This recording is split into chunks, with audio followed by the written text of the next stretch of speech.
বাংলার মানুষ কত তেজস্বী দেখুন, বাংলা থেকে গিয়ে নয়ডা থানা খুলে ফেলছে। লোকে কল সেন্টার খোলে, অন্যান্য ফ্রড হয় না রকম দেখি, অফিস খুলে আই কার্ড বানিয়ে দিচ্ছে, কিন্তু পুরো থানাই খুলে ফেলেছে। আর পশ্চিমবাংলায় থানাতে পুলিশই নাই, থানা বলে কিছু নেই, খুঁজেই পাওয়া যায় না। আসলে এখানে টিএমসির নেতারা থানা চালিয়ে চালিয়ে এত এক্সপার্ট হয়ে গেছে, সারা ভারতবর্ষে এখন থানা খুলছে গিয়ে।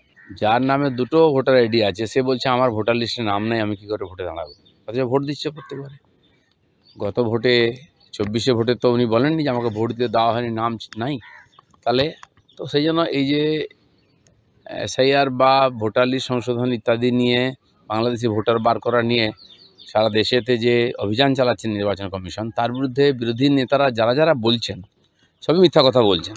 রাহুল গান্ধী থেকে আরম্ভ করে তেজস্বী যাদব, প্রমাণ হয়ে যাচ্ছে, নির্বাচন কমিশনই প্রমাণ দিয়ে দিচ্ছে।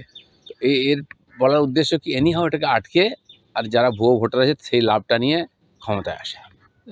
পাকিস্তানের লোকেরা খেতে পাচ্ছে না, চিকিৎসা নেই, শিক্ষা নেই, যাতায়াত ব্যবস্থা নেই, কিছু নেই।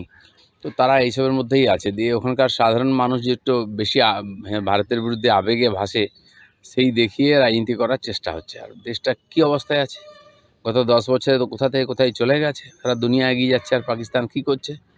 তো সেই জন্য এই ধরনের সেনাপ্রধান যে ধরনের কথা বলছে, নিজে একজন টেররিস্ট ক্রিমিনাল, তার কাছ থেকে অন্য ভাষা তো আশা করা যায় না। উনি তো একবার সারা ভারত পরিক্রমা করে এলেন, কী হলো?